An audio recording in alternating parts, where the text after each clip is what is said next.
हम 8 रुपए किलो प्याज बेचा है 4 दिन से खेत में बारिश में प्याज निकाला है। बारिश से मजदूर लगा के मजदूर को पैसा देने का नहीं, कहाँ से कर्जा लाऊं मजदूर को देने को, क्या खिलाऊं, क्या ले लूं, घर को क्या खाने को लेके जाऊं, बेटों को क्या खिलाऊं। सरकार को ये ध्यान है क्या? अभी आते सरकार बनाने के मजदूर हो गए, वह सरकार बनाने के लिए या किसान की क्या चल रही हालत तुमको मालूम है महाराष्ट्र के। नमस्कार, इन खबर में आपका स्वागत है। मैं विद्या शंकर तिवारी हूँ। पिछले 2 हफ्ते नहीं बल्कि 3 हफ्ते से महाराष्ट्र में सरकार बनाने की कवायद चल रही है। चीफ मिनिस्टर और डिप्टी चीफ मिनिस्टर पोस्ट के लिए बार्गेनिंग चल रही है। लोगों ने इस भरोसे से विधायकों को चुना था, पार्टियों को वोट दिया था कि ये सत्ता में जाएंगे, किसानों की, मजदूरों की, छात्रों की सूद लेंगे। और यहाँ पे पिछले 3 हफ्ते से 2.5 हफ्ते से कवायद चल रही है कि कौन चीफ मिनिस्टर बनेगा। अहमदनगर का एक किसान, इस वीडियो को पहले देखिए जो आदित्य ठाकरे बोल रहे हैं और सरकार बनाने को लेकर के, और उसके बाद अहमदनगर के इस किसान की व्यथा को सुनिए जो इस बात को लेकर परेशान है कि इसने प्याज की फसल उगाई, इसके बाद बारिश होने लगी तो बारिश में ही प्याज को निकालने के लिए ढेर सारे मजदूर लगाए, महंगे मजदूर लगाए, लेकिन अब उसकी प्याज जो बिक रही है वो 8 रुपए किलो बिक रही है। काल संध्याकाळी आम्हाला 7-7:30 वाजता मैं बताना चाहता हूं कि कल शाम 7:30 बजे हमें न्योता आया कि आप सरकार बनाएं। पत्र मिळालं आणि आम्हाला विचारलं गेलं की तुमचं विलिंगनेस आहे का गव्हर्नमेंट फॉर्म करण्यासाठी। हमसे पूछा गया कि क्या आप सरकार बनाना चाहते हैं। आज दुपारपर्यंत भारतीय जनता पक्षाला वेळ होती तरी देखील आम्हाला पत्र दिले आम्ही 24 तासाच्या आतच 2 इतर पक्षांबरोबर बोलणी सुरू झालेली आहे। त्या 2 पक्षांनी हमें पत्र मिलने के बाद हमने 2 पार्टियों से बातचीत शुरू की, त्यांच्यामध्ये देखील बोलणी सुरू झालेली आहे आणि त्यांना सोबत येण्यासाठी चर्चा सुरू झालेल्या आहेत। अर्थात आमची वेळ ही 7:30 पर्यंत असल्यामुळेच आम्ही 6:45 वाजता इथे पोहोचलो। हमारी समय सीमा 7:30 तक थी, हम 6:45 पर आ गए।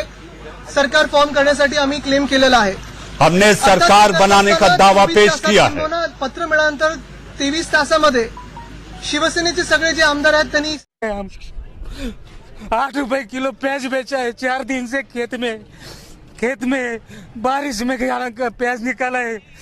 बारिश से मजदूर लगा के मजदूर को पैसा देने का नहीं, कहाँ से कर्जा लाऊं मजदूर को देने को, क्या खिलाऊं, क्या ले लूं, घर को क्या खाने को लेके जाऊं, बेटों को क्या खिलाऊं।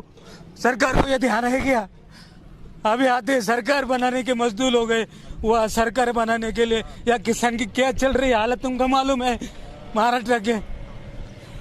मार्केट में जब आप मंडी में जाते होंगे तो क्या रेट प्याज बिक रहा है। यदि आप सब्जी नहीं खरीदे होंगे तब तो आपको नहीं पता होगा, लेकिन यदि सब्जी खरीदते होंगे तो आपको पता होना चाहिए कि 70 से 75 रुपये किलो प्याज बिक रहा है।